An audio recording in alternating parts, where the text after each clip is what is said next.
Hello everyone, welcome to అత్తమ్మ kitchen. ఈరోజు నేను చూపించబోయే రెసిపీ పాతకాలం నాటి శనగపప్పు కోడిగుడ్డు కూర అండి. మా అత్తమ్మ చేసిన రెసిపీ అనమాట. తన చేతులతో ఈ రెసిపీని ప్రిపేర్ చేసింది. చాలా టేస్టీగా ఉంది. కర్రీ మాత్రం చపాతీకి రైస్కి సూపర్ కాంబినేషన్ అనమాట. నేను ఫస్ట్ ఒక 6 గుడ్లు తీసుకొని రెండు విజిల్లు పెట్టుకొని గుడ్లు ఉడికించుకున్నాను. అనుకుంటుండొచ్చు కుక్కర్లో గుడ్లు ఉడకబెట్టుకోవడం ఏంటని. కుక్కర్లో అయితే తొందరగా గ్యాస్ సేవ్ అవుతుంది, ప్లస్ తొందరగా ఉడికిపోతాయి అనమాట. అదే మన గిన్నెలో అయితే ఉడకబెట్టుకుంటే చాలా టైం పడుతుంది. ఎక్కువ పెట్టుకుంటే గుడ్లు చిట్లిపోతాయి. కాబట్టి 2 విజిల్లు అనమాట. ఇలా ఉడికించిన వాటిని పొట్టు తీసేసుకొని 4 గాట్లు పెట్టుకొని, ఒక గుడ్డుకి 4 గాట్లు పెట్టుకొని పక్కన పెట్టేసుకోవాలి. 6 గుడ్లకి శనగపప్పు కొలత వచ్చేసి 1 గ్లాస్ అండి. స్టీల్ గ్లాస్, మనం వాటర్ తాగే గ్లాస్ ఉంటుంది కదా, నేను దాని నిండా పప్పు తీసుకున్నాను. శనగపప్పు తీసుకొని ఒక 4-5 సార్లు కడిగేసేసుకొని వాటర్ మంచినీళ్ళు పోసుకున్నాను అనమాట.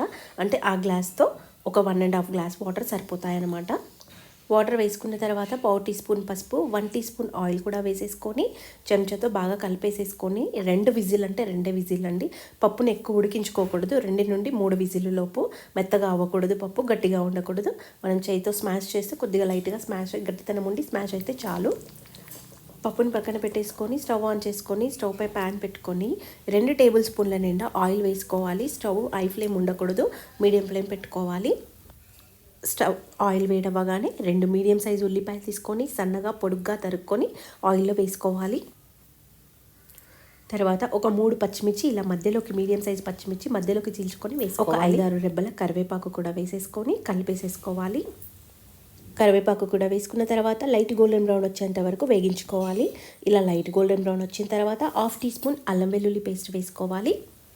తర్వాత 1/4 టీ స్పూన్ పసుపు కూడా వేసుకోవాలి.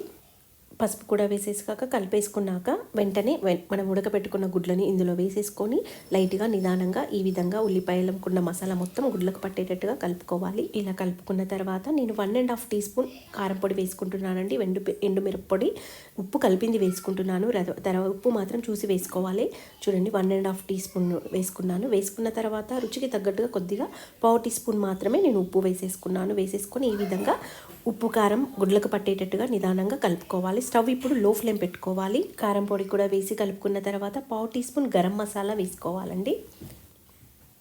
గరం మసాలా కూడా వేసుకున్న తర్వాత మంచి నిదానంగా కలిపేసేసుకొని వెంటనే పప్పును వేసుకోవాలి. ఇంతకుముందు కుక్కర్లో పట్టి పెట్టుకున్న పప్పును వేసేసుకొని అందులో కొద్దిగా వాటర్ ఉంటుందండి, ఆ వాటర్తో సహా వేసేసుకొని ఈ విధంగా కలుపుకోవాలి. కలుపుకున్నాక 2 టీ కప్పులు, మీడియం సైజ్ టీ కప్స్ ఉంటాయి కదండి, వాటితో 2 టీ కప్పుల వాటర్ యాడ్ చేసుకోవాలి. ఇందులోకి వచ్చేసి ఇది కొంచెం లూజ్గానే ఉండాలి, మెత్తగా లేదు కాబట్టి కొంచెం పప్పు ఉంటేనే టేస్ట్ బాగుంటుంది అనమాట.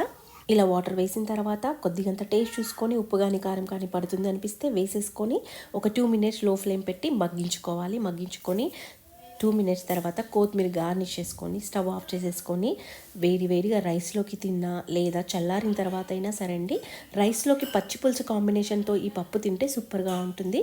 చపాతీ అనుకోండి, కర్రీ ఊరికైనా ఈ కర్రీతో తిన్నా సూపర్గా ఉంటుంది అనమాట.